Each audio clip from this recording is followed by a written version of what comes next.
Welcome to the Sultans of Sales podcast. I'm your host, Jamil. My friends call me Jay. Today, we have such a special, unique guest. Sitting here today with us is Siim Land. Siim is a best-selling author, a public speaker. He's written a ton about topics that I truly care a lot about, and hopefully some of the audience will. Siim, you're also a high-performance coach. You have your degree in anthropology, and you live in Estonia, which is, as I understand it, close to Finland, the Baltic Sea, in Northern Europe. But really where my mind goes is Encino Man. And I'm sorry, but it's the Estonia is such a far place that not a lot of people know about. So thank you for coming on. I know that you've got a lot of things going on, a podcast of your own. You do a lot of really, really good things. And I found you actually on Instagram because a lot of what you talk about and write about and do podcasts about are areas that I've actually found, optimization and just kind of that metabolic, just improving yourself, improving your lives. And so what you're writing about, I've actually seen true anecdotally for me. And I would love to just kind of dig in a little bit more. But before that, thank you for coming on. Maybe tell the audience a little bit more about you that I haven't already covered.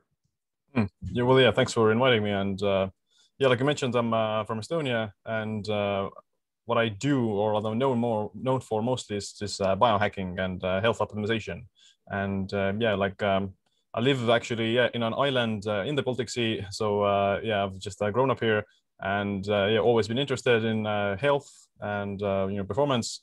And after my high school, I just started to create content about first like fitness, nutrition, and diet, and from there I just incorporated more of these different kinds of biohacking themes into what I produce, like meditation, saunas, supplements, longevity, anti-aging, everything related to that. And now I'm just doing it as a full-time thing. It's awesome. And so when you say biohacking, I saw that, and it says professional biohacker. And can you, because I think I understand, those things, some of the things that what you just talked about, right? I do fasting. I lift heavy resistance training, and, I try to eat that. You're very, very well versed on the ketogenic or just animal protein, right? Carnivore style diet, nutrition. But I guess, what have you found over the last, I think that your first book was The Self-Empowered Superhuman Diet, which I can't even get a copy of, in March of 2016. Right. So what have you learned over the last 5+ years as it relates to biohacking, and what are you doing today? What are you telling your clients today? My history with diet and nutrition first started off with bodybuilding, or just weightlifting in general after high school. And the first diets that I tried was just like a regular diet. Like, I did learn about that you need to eat a higher protein intake and maybe eat more frequently, etc., etc.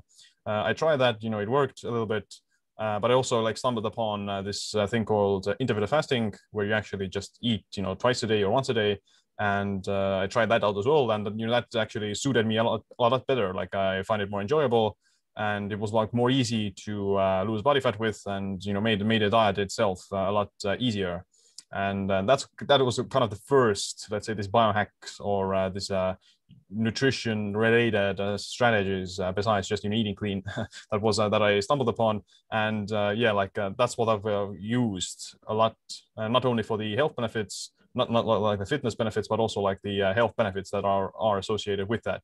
So over the course of the years, I've found that this kind of intermittent fasting has a lot of benefits. Like, it can lower blood pressure, it can improve your metabolic profile, like biomarkers, less inflammation, lower blood sugar, and there are also some of these anti-aging effects. Like, it's gonna help to clear out this kind of waste material inside the cells, zombie cells, junk material, old mitochondria, all those things can be helped to eliminate it with this fasting. But the biggest kind of one of the biggest reasons I did choose to follow it for long term was just the time management as well. So it's a very easy way to save a lot of time. Like Yes. like if I were to do like intermittent fasting, then every day I would save at least like an hour or something Right. on cooking and At eating. least. Yeah. And over the course of the year, that's, like 360 days or 360 hours. So that's quite a long time that you actually save, and you can do something else like, content creation, spend time with your family or something like that. Which doesn't say that, eating food isn't like an enjoyable thing, but, there's like cost to benefits. Like you can do it, but eating all the time is definitely not really, at least for me, not really like a such enjoyable thing. So I'm much rather Right. do it more or less frequently. It's fascinating. I found the same, I mean, honestly, the exact same thing that you just described very well is how I live my life. It cuts down on a lot of time. It's easy when you travel a lot, just don't eat, right? Black coffee. Sorry, my dogs. Anytime anyone's going for a walk, they feel like they need to be part of it, and they're making themselves known. So apologies for that, Siim. But where I was going is that I've seen this in my own just experience of how much it's easier when you travel, when you're on the go, but also when you're home. Just simplifies things. But kind of all those other benefits that you talked about, the anti-aging, the some of the metabolic things that are happening. I wasn't really sure about that. And my mother actually, I've spoken to her about this choice of diet where you eat a lot of steak and a lot of fat in very little sugar, which you've written a lot about. And I think this isn't new. There's a lot of people that do this, but for me, my mom's like cholesterol. She starts asking about those things. So, okay, I'll go get a blood test. I'll go get a full spectrum, just everything physical. And my buddy, who's a PA, who administered the test, and he also does low testosterone, low T shots he gives clients. He said that my testosterone levels are at where he tries to get his clients at, right? And I'm 41 years old. He says that I'm in incredible health. And he's not one of those guys that can tell you your actual age. It wasn't that type of a blood test, but he feels like what he sees based on his normal client, age, that I'm a lot younger than that. So the cholesterol levels, the good cholesterol was fine. The overall cholesterol was a little bit higher, but the ratio, I think, was fine.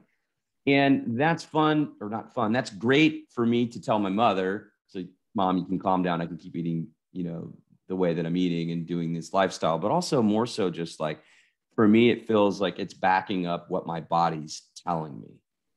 Does that make sense? Like, it's just like, I feel better than I've ever felt. Energy, stamina, just brain ideas and function, cognitive abilities are just popping, and they're helping me in my career. Why I launched this podcast, right? One of the reasons is that I've got so much outlet, so many stories that I want to share from others, and as well as kind of my walk through my career in medical devices and in sales. But I don't think I would have the energy or the time or the thought or the whatever to do that if I wasn't living this lifestyle. It's incredible. I just wanted to share that with you, man. It's Oh yeah, I agree that your health has a huge impact on your mental willpower and mental energy levels. And the problem is that, a lot of the times, if people are, eating a crappy diet and they're not exercising and not sleeping well, then they get used to that low level of energy, so to say. And if you spend too much time in a particular state, like a low level of energy and tiredness, then you eventually get used to it. Your brain gets used to it, and it becomes your new normal. So most people think it's normal to be tired and exhausted all the time, whereas it's not actually normal. It's just that your body has is compensating for that, and it has habituated itself with that. Whereas if you break that mold or break that pattern, then you realize, oh, actually there is this new ceiling that I haven't reached before. And with things like, biohacking and improving your health and exercising and things, then you see like what's actually like the fuller potential. Absolutely. And so for guys like you, and there's a bunch of other, people that are well-versed on this, or for people like me that, I don't write about this a lot. It's not my knowledge base, but it's something that I've lived. It's easy for me to take that jump from I don't do the OMAD. I basically just have a 5-hour feeding window, right? Usually 12 to 5 or 1 to 6. Right. But what about somebody else that's just on the fence? They think this is a fad. They think this is maybe just some other way for people to sell things, or, you know, like an Atkins or what have you. What do you say to them? Where's the best way for them to start, experiencing this? I think the people's audience, you know, many of the people that watch this show or that will watch this show are just high performers in general. So I feel that if I can bring them some things from someone who's well-versed, who speaks about this, who has intermittent fasting video courses like you do, you have all sorts of information for people. Where do they start? What's step one? Well, I think when it comes to thinking to try out intermittent fasting, then of course you shouldn't jump head in first, like doing like a really crazy fast, because like that would reinforce your negative beliefs about the fasting. So to say, like, you're not used to it, you're gonna get really hungry and you're gonna have like a bad time, which then says like, hey, it feels awful, like why would people do it, etc. So the way you have to approach it is to slowly improve your body's this fat adaptation and being able to use its own body fat, because like we carry thousands and thousands of calories on our body fat all the time with us. So the problem isn't that there is not enough energy. The problem is that we don't really get access to that well. So with things like ketosis and fat adaptation and intermittent fasting, you're slowly improving that ability to tap into that fat source. With the conventional eating habits, you're not really doing that, because you're eating high carbs, basically, 3 to 4 times a day all the time with snacks. So you're never really teaching the body this ability. So one of the first things to do is to just eliminate some of the snacking. It's a very big myth that you need to be eating like this 6 times a day to stoke your metabolism and keep it up. So that's not really, there's no real reason why would you want to do that, and there's no reason why would most average people need to do that either. So you can actually have like some negative side effects on your health by like subconsciously making you eat too many calories, or spiking your blood sugar high too frequently. So the snacking is one of the easiest ways to kind of fix. Like if you eat, you should like be mindful about it and sit down and eat, have an actual meal instead of having like these small snacks. Of course, if you get like super ravenous, then maybe have something healthy, but it shouldn't be like a part of your schedule that, okay, this is snack time, etc. Like it is actually good to be slightly depleted of your energy resources every once in a while. Right. So because like that is one of the signals for burning fat, and one of the signals for tapping into these bodies like a fat burning state, as well as like all these other longevity benefits like recycling of old cells. You need to be semi depleted of energy to go into that state, and if you're always fed, then you're never allowing yourself to do that. So at least like don't be afraid of the low energy or energy depletion and some of the hunger that may happen. It's actually right. some of the good thing. You know what I do? It's about 10:30 a.m. my time. What time is it in Estonia? It's 6 p.m. Yeah. 6 p.m. Yeah. Well, thanks for spending the evening with us. And what I do when I get to that point where I get a little hungry is this is what we have. It's from mineral water from Mexico, Monterrey, Mexico, called Topo Chico. It's big in Texas, but really any type of just this fills me up, and I can't really explain why. Do you know why scientifically? Like this stuff just kind of kicks the can down the road for when you're going to eat. Right. Part of it may have to do with the carbonation. So the bubbles do basically fill up your stomach a little bit. And there's also like the minerals. So the minerals, the salt can be appetite suppressing to a certain extent. And yeah, I think that's kind of it. Maybe like the CO2 a little bit could at least have like some metabolic effects. Like yes. CO2 is more than just like a waste product. It's also like helpful for energy production and like metabolic rate. So maybe the CO2 has a little bit of effect as well. Outstanding. I'm glad you mentioned minerals because I'm fascinated in this. I take the Element salt supplement before I work out. That's my pre-workout. It's outstanding. I should sell the stuff because I probably have sold thousands of it for Rob Wolf. But I wanted to talk to you about your book.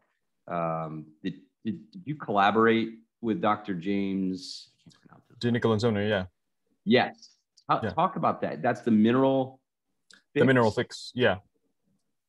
Will you talk to the audience about that? It's on my list. I'll probably read it next once I get done with Atomic Habits by James Clear. Yeah, the the mineral fix is basically like a Bible for minerals. So there are different kinds of minerals that we need, 17 of them in total, or considered essential minerals. And you have to, most people don't really, realize how important the minerals are. So they think that it's like salt or electrolytes, etc. But on the like a fundamental level, then minerals are needed for like virtually all processes inside the body. Like energy production is needed, digestion, cognition, producing neurotransmitters, producing sleep hormones, maintaining insulin sensitivity. And yeah, all these different processes, bone density, muscle mass, fat burning, they do require certain minerals to carry out these processes. And if you are depleted of these minerals, then, these processes are going to be somewhat impaired.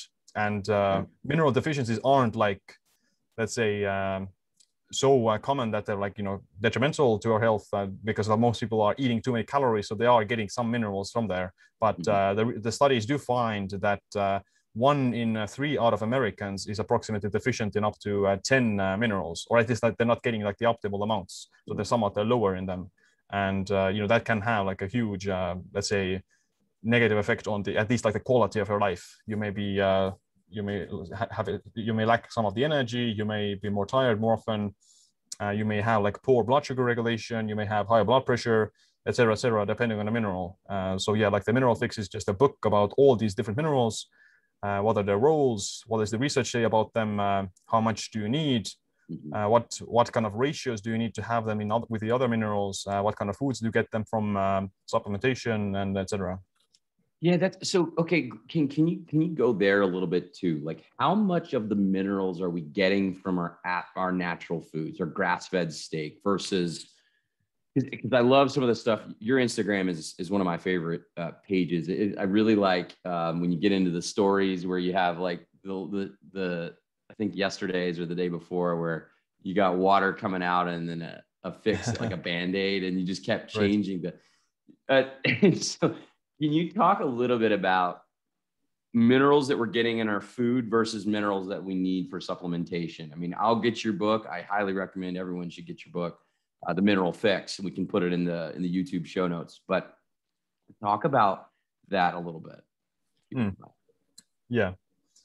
Well, I think the first place to start, or the good one to start, is that the overall, let's say, the mineral content of our food has been decreasing by about 20 to 35% since the 1950s. So it's actually been quite like almost like a disaster in a sense that our food is like 1/3 almost less nutritious than it was in the past.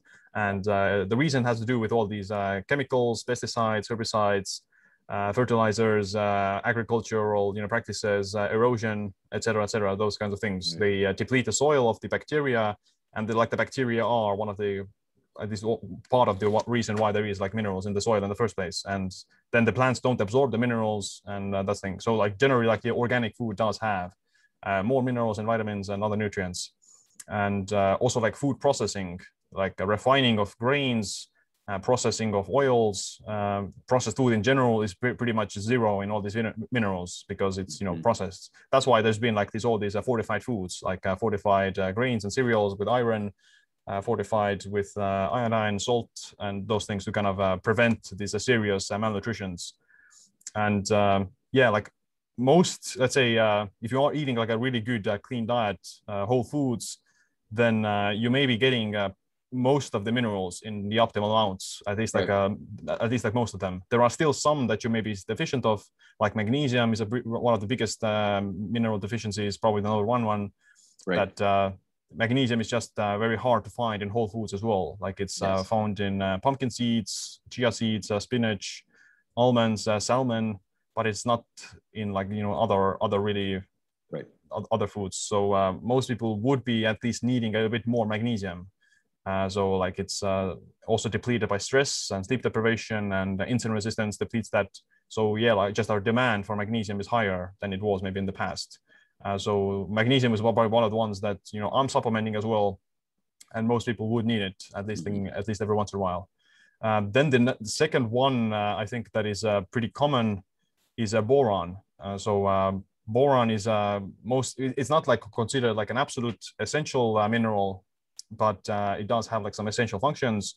It helps with vitamin D utilization. It binds to sex hormone binding globulin, which then frees up testosterone, so it helps with testosterone production. It also lowers inflammation, which then helps to maintain like bone density and bone strength. And boron itself is found in like these plant cell walls, like legumes. It's actually the highest source of boron is dried prunes. So you could cover your like daily boron intake with like maybe 2 to 3 dried prunes, but you know most people don't really eat them, and they still maybe not getting adequate amounts of this boron. So boron is another one of these supplements that I take every once in a while as well. Like 3 milligrams a day is kind of the optimal amount. Although there's not like the RDA. The RDA is maybe the World Health Organization's RDA is like 0.9 or something, but at least some of the research suggests that 3 milligrams is more optimal. So can you talk a little bit about that? You mentioned the World Health Organization and some of their recommendations. You know, I see a different narrative from what doctors are telling people. Maybe that's kind of prescribed or adhering to the old food pyramid, right? You know, when you think about these types of things, I certainly believe in them. I'm a zealot about this because I've absolutely seen it completely transform my life, Siim. And so when I hear that, like, I'm going to seek out the best information for me, but it's not always readily available. Why is that? Is it the money grab? Did they want us sick? Not to get down the conspiracy theory, but I mean. Right. Well, I think the problem is that there's a big difference what is just needed for bear survival and what is, you know, optimal. And that difference can be anywhere from you know 10-fold up to 100-fold. So like let's say the bare minimal requirement for magnesium for survival is 140 milligrams a day. The RDA, the recommended amount, is like 420, and the optimal amount, in my opinion, would be maybe like 500, etc. 400, 500, somewhere there. Some people may actually need like 600, 800 if they have like insulin resistance or they're under a lot of stress or they're like super depleted. So yeah, that comes to show that there's a huge difference between what's the bare minimal for survival and what's, you know, the optimal amount. And you know, the big regulation legislation organizations, they based it on only like the bare minimum effects. And there's also like huge you know, differences between people. And you know, not all the minerals are all the same, at least like the way you obtain them. Like if you obtain a lot of magnesium or zinc from plant-based sources, then you're not going to absorb them nearly as much as you would from animal-based sources, because like the phytates and the fiber and the other nutrients in the plants, they bind to those minerals and you excrete some of them. So even if you are on paper, you're getting the right amount of mineral from like a plant-based food, then in reality, your body isn't absorbing that much of it. So you need to be actually increasing the dose if you were to be relying on like a plant-based food. So yeah, like there's a lot of nuance. Just the big organizations, they just have to, they look at it from like just like a spreadsheet. Basically, they don't think about as a collective, so to say, like what is this optimal amount that every human potentially could need, but they don't really take into account like the individual nuance. Right. And I think there just needs to be more information and more awareness about, let's take our health and our, because yes, to your point, they're recommending the minimum amount, but it's probably just, it's not one size fits all. I mean, every single one of us is unique, different, wired differently, from DNA to everything. And so it's, you know, I've kind of found this is up to us to figure out what works for our body. Intermittent fasting didn't work for my wife, right? She hated it. She actually gained weight. I had an opposite experience. I thrived off of it. I lost a ton of body fat, you know, coupled with consistent exercise. You know, I lost 44 pounds in like 5 months, 6 months during quarantine. And, now it's just, I've kept that off for almost a year. It's been just a wonderful experience. But, if there's someone out there that's just so sick, right? They're stressed, they're overweight, they don't really know where to start. Either they don't have the time to work out, or they don't have, well, there's always time to work out, but they don't have like they just feel helpless because it seems like such a gargantuan task. What do you say to those clients? What do you say to those people who just I tell them, just start walking, just start moving, because motion is lotion. And then it starts the domino effect. That's at least how it worked for me. I started moving first, then I started eating better, then I started sleeping better, right? And it's all kind of connected. But that's just my experience. You've got clients, you've got different people, different body types. What do you tell them? Yeah. The easiest, usually people change, or they make these drastic changes to their health and lifestyle is either one, they have like some sort of a diagnosis, some sickness or something. Two, they have like like a traumatic event, something like that, physical or psychological. And the third would be maybe like some sort of incentive, like a bet, or they have like a wedding to get to, etc., something like that. So there are like different ways to motivate yourself to, get up and, in theory, it's good to be motivated, and motivation can be something that helps you, but you can't really rely on that, etc., because the motivation isn't permanent. It comes and goes, and what matters more is like the consistency and the discipline, so to say, like being able to do it whether or not you feel like it or not, and even if you are feeling somewhat tired and under the weather. Those are actually the biggest moments where you need to be more disciplined. Yes. Because if you're like faltering a little bit, and you break and you give in, then your brain literally rewires itself to start repeating that pattern in the future. It's neuroplasticity, and it becomes easier to repeat it in the future. Whereas if you stay indomitable in that moment when you're at your weakest, then actually that is the moment where you're strengthening these discipline and neural pathways the most. So I don't really care if I'm like motivated, because it doesn't really strengthen my discipline. So to say, it doesn't make me it doesn't increase my willpower, and doesn't make me mentally stronger. Whereas if I am feeling tired and unmotivated, and then I'm still able to stick to it, then that is the moment, actual moment when I know that is I'm strengthening, that I am becoming better. So yeah, like it has to do with a lot of maybe like conversations with the person, talking to them and trying to make them realize these kinds of concepts, and try to come up with some sort of a game plan that would keep them more accountable. Like when you're working with a coach, then it's easy to do like maybe like some sort of daily checkups, or hold yourself accountable in some way, like send me pictures of a food or something, because they do get shamed a little bit. Like if they send you a picture of some junk food, etc., that I shouldn't do it, etc. But at least they sent the picture, and they're feeling a little ashamed. So the next time they maybe not be that willing to fall into that trap. So I think it's just trying to figure out what is how that person works, or how that person is operating. Like some people are more emotional, some people like to work on hate, like they want to grind it through, and they want to do it like the dark side of things, whereas others will like it more of the motivation and inspiring things. So you have to figure out what kind of a person are you working with. That's awesome. Thank you for sharing that. And so we've got a little bit more time, and I want to be respectful for your time. Do you have time for one more topic to cover?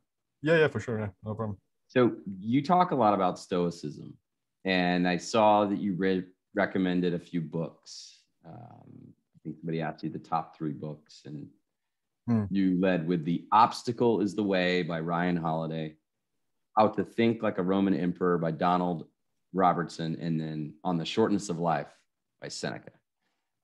Outstanding. I love to read about this, because I think that might be the answer to everything, to all of life's problems. But I'd love to just hear your thoughts on Stoicism and kind of what you've learned and what you're applying today.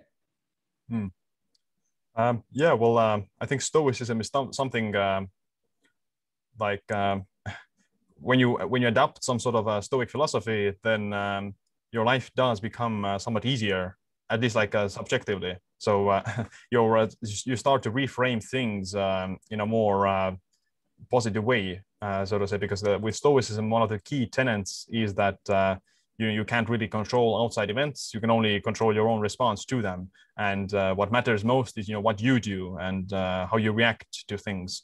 And yeah, like those books that you mentioned, all those different books have like different angles on the philosophy of Stoicism.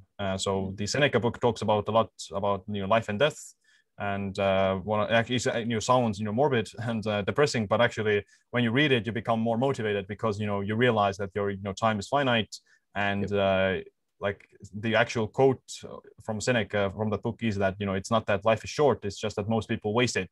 They waste their time on the stupid things, and then at the end of their life they realize that they haven't accomplished anything. So when you read that, then you're actually more motivated to be more productive with your time and not waste it on the meaningless things as well as like meaningless people and et cetera. So you become more like aligned with your goals and your priorities. Your priorities get straight. The obstacle is the way it talks about like a lot different kinds of topics, but the main one, the title refers to that the challenges themselves, they're not actual challenges, they are the actual like the almost end goal, because with those challenges you become like a better person, stronger and more witty and more resourceful. So those challenges are actually the ones that make you better. So you shouldn't be like afraid of them. And the last one, how to think like a Roman emperor, it's a lot about Marcus Aurelius, who was the one of the last good emperors of the Roman Empire, and he was like a philosopher as well as a smart guy. So he had different kinds of diaries where he talked about his own like thoughts, and this book is just a reflection on those thoughts and how do you apply them to your own life. Because like Marcus Aurelius was very like humble. He was the most powerful person in the world at that time, but he wasn't like a megalomaniac. He was actually a very humble and down to earth person. He was always thinking like, hey, how do I avoid myself from abusing my power, and how do I actually still do the right thing in spite of the situation? That's outstanding. And is that kind of some of your philosophy in your book, Stronger by Stress, just beneficial stressors, and just kind of how, because when you're saying these words about these books, that again, those are all on my list. I have a laundry list of long books that I need to read. But yeah, I mean, that just the stress, the environment, the challenge, why I work out every single day, right? Why people do certain things. It's the challenge itself, and then the mental, I think, fortitude that builds. And you mentioned earlier when we were talking about that I wanted to pinpoint neuroplasticity. I've learned about neuroplasticity through Andrew Huberman and the Made For Challenge, and that's been just such a fascinating understanding of our brain. So can you talk about maybe a little bit like Stronger by Stress, and then kind of loop back in where neuroplasticity fits into this puzzle, which is hardwiring your brain, right, for more capacity and those types of things? Yeah, the Stronger by Stress, the book that I wrote, is based upon this biological phenomenon called hormesis. And hormesis is this ability of organisms to adapt to any kind of a stressor or a toxin. So if they encounter something that is damaging to our body, it's poisonous maybe, or like resistance training or something, exercise, then it does cause like some damage in small amounts, but our body like super compensates for that and gets stronger.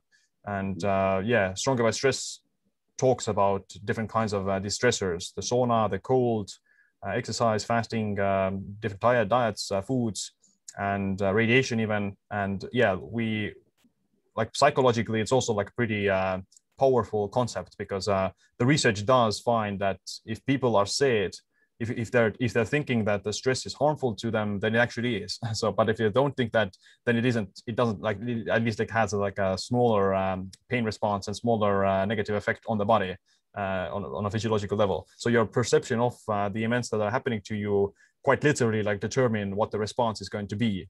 And if you are able to have like these mindsets that I can't avoid these negative events, I can't avoid certain stressors, then at least you're gonna find some peace in that. And if you start to realize that it actually can make you stronger, then the better. You actually you can use these different kinds of techniques to increase your resilience. Of course, there's like something too much. You can overtrain, you can fast too much, you can get exposed to too much radiation, you can get exposed to too much sunlight, too much caffeine, whatnot. But if you know how to basically start to use these concepts in the right dose, in the right amounts, etc., then yeah, you will see like this, your basal level of resilience is going to increase. And with the neuroplasticity, well, I do think that at least it's going to have like a positive effect on your brain health, and it does, at least like when you're psychologically, you are, instead of like avoiding stressors, you're not afraid of them at least, and you are able to like navigate them better. Yeah, and maybe just the mentality of like when I write up a workout on the whiteboard, or when I see something, let's take it to work, right? When I see a big challenge at work, instead of shying away from it, I cannot wait to attack it, because I know that in the fight and in that moment where you're trying to solve a really, really complex problem for a very large organization, and when you're starting to just chip away at that, right? Eat the elephant one bite at a time. That is so rewarding, at least for me on a personal level, but also just, I think it's also inspiring to when people see and they recognize growth and they see different things and they want to follow you. And that's how I lead my, anyone that follows me, that's how I try to lead them into being the best person that you can be, because every single day, Siim, is an opportunity to improve yourself and the lives of those around you. That's how I live my life. It's how I raise my boys. And it's just so fun to meet people like you on the other side of the world who are doing very similar things and on a much grander scale, right? Writing about this, speaking about this, coaching, mentoring others about this. So thank you for what you do. And thank you so much for coming on to this show. Yeah, thanks for reminding me. And it was a good talk with you. Likewise. Now, when you come to Texas? Not sure. I haven't had any plans for the near future, but yeah, we'll see. Maybe next year. If you ever make it down here, I would love to share my gratitude and take you out for a nice margarita, Mexican dinner, kind of how we do it down here. So yeah, sounds good. But Siim, thank you. I know it's late for you. Really appreciate you coming on. If people want to learn more about you, if they want to find some of your books, some of these things that we've talked about, you have intermittent fasting courses, all this different stuff, where's the best place for them to find you? Yeah, my website is siimland.com, and all the social media, the platforms, Instagram, YouTube, are also Siim Land. You can find me there. Wonderful. Siim Land, this has been an incredible time. I've learned a lot. Hopefully the audience has as well. Thank you guys for tuning in to the Sultans of Sales. Tune in next week. We'll be back. Siim, hang on one second.